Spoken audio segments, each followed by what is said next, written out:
ونصلي على رسوله الكريم۔ الحمدللہ آج 10 پارے مکمل ہوئے ہیں۔ 10ویں پارے میں نبی پاک صلی اللہ علیہ وسلم کی ہجرت مبارکہ کا تذکرہ ہے۔ مکہ معظمہ میں اللہ ہم سب کو دکھائے 2 بڑے روڈ ہیں مشہور، ایک کو کہتے ہیں شارع ہجرت اور ایک کو کہتے ہیں شارع حج۔ یہ دونوں روڈ ان کی نسبت آپ صلی اللہ علیہ وسلم کے ساتھ ہے۔ جب آپ مکہ معظمہ سے گئے جس راستے کو اختیار کیا اس کو کہتے ہیں شارع ہجرت، ہجرت والا راستہ۔ شارع کہتے ہیں طریق کو، راستے کو۔ اور جب مدینہ پاک سے آپ آئے حج کے لیے تو جس راستے کو اختیار کیا مکہ معظمہ میں داخل ہوتے وقت اس کو کہتے ہیں شارع حج، کہ حج والا راستہ۔ یہ دونوں راستے اور یہ دونوں طریق مکہ معظمہ کے سب سے زیادہ مشہور راستے ہیں۔ یہ زمزم ٹاور جو گھڑی والا اونچا ہے، اس کے ساتھ ہے مکہ ٹاور، درمیان کے اندر راستہ ہے جو مسولہ محلے کی طرف جاتا ہے۔ پہلے یہ 2 روڈ تھے، یہ ایک روڈ یہ جاتا تھا سیدھا، یہ ہجرہ روڈ تھا، اور پھر اس کے بعد دائیں طرف ہو جائے تو بڑا روڈ تھا، وہ شارع ابراہیم خلیل تھا۔ یہ 2 روڈ تھے جو ساتھ ساتھ جاتے تھے۔ اب انہوں نے جو تعمیری وہاں کی تبدیلی ہوئی ہے، یہ جو اپنا بن تابوت اور یعنی مکہ ٹاور اور زمزم کے درمیان جو راستہ ہے، آگے جا کر یہ راستہ ختم ہو جاتا ہے، شارع ابراہیم کے ساتھ مل جاتا ہے۔ وہاں کبوتر چوک ہے، بہت کبوتر ہوتے ہیں۔ وہ آگے گزرنے کے بعد پھر الٹے ہاتھ میں ایک چھوٹا سا بغل کے اندر روڈ آتا ہے، آج بھی وہ روڈ ہے، اس کو کہتے ہیں شارع ہجرت۔ رسول اللہ صلی اللہ علیہ وسلم نے جب مدینہ پاک کی طرف ہجرت کی تھی تو آپ صلی اللہ علیہ وسلم اس راستے سے گئے تھے۔ یہ جو مسفلہ محلہ ہے یا مکہ ٹاور جو ہے، اس سے یہ جب آگے گزرتے ہیں تو لوہے والا پل آ جاتا ہے۔ اب وہ پل انہوں نے لوہے والا ختم کر دیا۔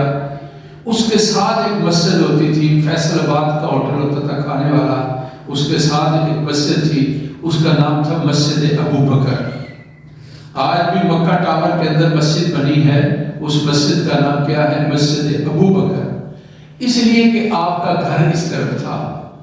وہ جہاں مسجد تھی یعنی فیصل آباد ہوٹل کے ساتھ مسجد تھی، وہ مسجد سیدنا صدیق اکبر کے گھر کے اندر وہ مسجد تھی۔ آپ صلی اللہ علیہ وسلم یہاں، آپ کا گھر جو تھا وہ حرم کے پاس تھا، آپ یہاں آئے اور حضرت صدیق اکبر کے ساتھ ہو کر پھر آپ یہاں سے نکلے۔ یہ راستہ مدینہ پاک کا راستہ نہیں ہے، جو مروہ کی طرف راستہ نکلتا ہے جہاں مسجد جن آتی ہے، پھر جنت المالا آتا ہے، یہ راستہ سیدھا مدینہ پاک کی طرف جاتا ہے۔ کیونکہ لوگوں کو یہ بتانا تھا کہ غلط راستہ اختیار کیا تاکہ لوگوں کا اس طرف دھیان نہ ہو۔ یہ بالکل مختلف جانب ہے مدینہ پاک کی، یہ ہجرہ والا روڈ جس سے نبی پاک صلی اللہ علیہ وسلم نے سفر مبارک فرمایا تھا۔ آگے پھر جا کر ایک پہاڑی آتی ہے، اس کو جبل سور کہا جاتا ہے، اور اس میں غار ہے جس کو غار سور کہا جاتا ہے۔ رسول پاک صلی اللہ علیہ وسلم نے 3 رات وہاں پر قیام کیا تھا، اس غار کے اندر بڑی بلندی پر ہے، 800-900 میٹر کی بلندی پر ہے۔ نیچے سے بہت چھوٹا آدمی جو ہے سفید کپڑے پہنے ہوئے ہوں تو تب نظر آتا ہے، اس کے کپڑے نظر آتے ہیں۔ بہت بلندی کے اوپر غار ہے جہاں پر نبی کریم صلی اللہ علیہ وسلم نے قیام کیا تھا، اور 3 دن 3 راتیں آپ وہاں پر اس غار کے اندر رہے تھے۔ تلاش کرنے والے بالکل وہاں پر پہنچ گئے۔ صدیق اکبر نے دیکھ لیا تو آپ سے کہنے لگے کہ اذ یقول لصاحبہ، آپ سے کہا کہ حضرت اب تو پکڑیں گے، یہ بالکل اب یہ غار کے تحت نیچے دیکھیں گے تو ہم ان کو نظر آ جائیں گے غار کے اندر۔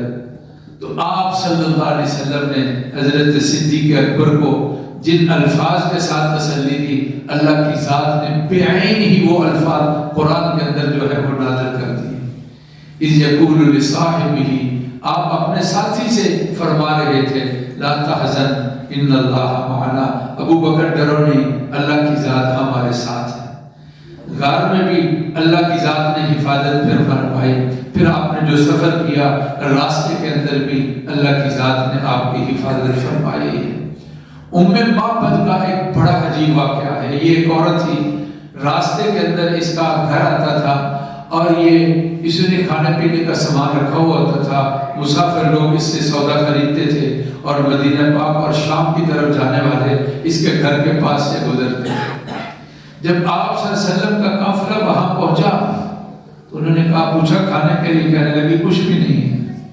تو دیکھا تو گھر کے اندر ایک مریل سی بکری تھی، تو کہا یہ بیمار تھی نہیں جا سکی، وگرنہ سارے جانور جو میرا خاوند ہے وہ ان کو لے کر چرانے کے لیے گیا ہے۔ کہا اگر اجازت ہو تو ہم اس کا دودھ نکال لیں۔ کہا اس میں کہاں دودھ ہے، آپ نکال لیں۔ آپ نے ہاتھ لگانے سے دودھ والی جگہ پر گئی۔ حالانکہ بکری کتنا سا دودھ دیتی ہے، چھوٹا سا برتن جو گھر میں سب سے بڑا برتن تھا، آپ صلی اللہ علیہ وسلم نے اپنے ہاتھ سے اس کا دودھ نکالا اور وہ برتن سارے کا سارا بن گیا۔ معبد کو پلایا، آپ نے پیا، سب نے پیا، اور پھر برتن جب خالی ہو گیا تو پھر آپ نے اس کے اندر دودھ نکال دیا اور پھر وہاں سے آپ چلے۔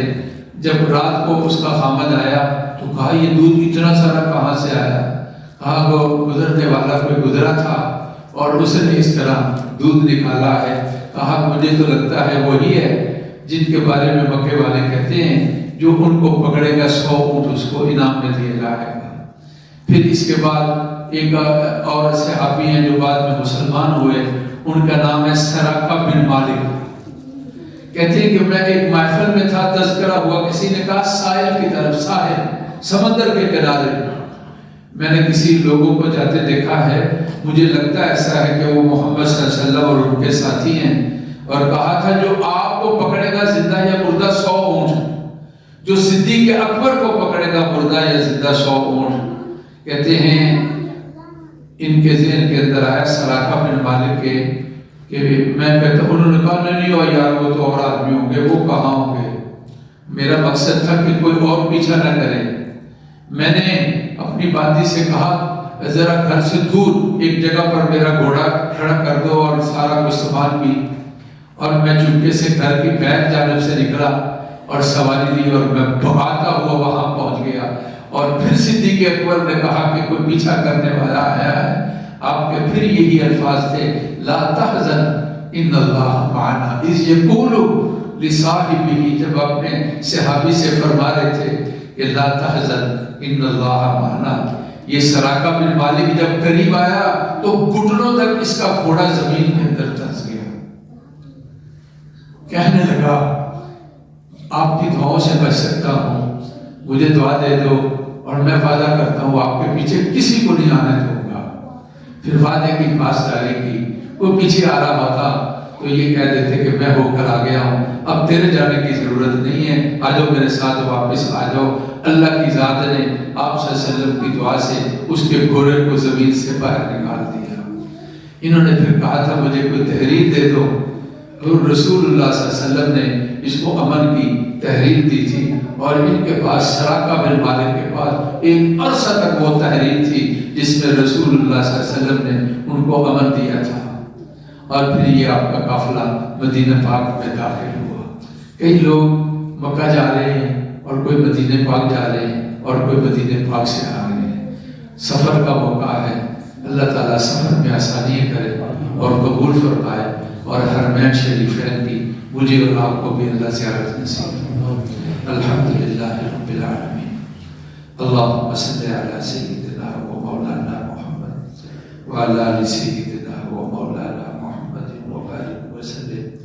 اللہ ہر طرح خیریت فرما دیجیے، ہر آفت اور پریشانی سے بچا لیجیے، رمضان کو خیریت کے ساتھ اللہ مکمل فرما دیجیے، اللہ خوشی اور خوشحالی کے ساتھ زندگی نصیب فرمائے، وباؤں اور بیماریوں سے بچا لیجیے۔ ہمارے بہن بھائی، ہمارے بچے، ہمارے عزیز جہاں بھی ہیں، اے اللہ ان کے لیے اچھائیوں اور خوشیوں کا انتظام کرو، ہر حادثے اور تکلیف اور پریشانی سے بچا کرو۔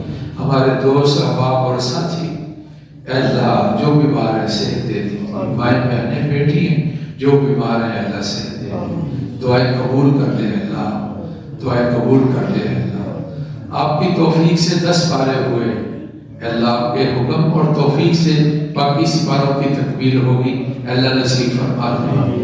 وصلی اللہ تعالی علی سیدنا و مولانا محمد و آلہ و اصحابہ اجمعین۔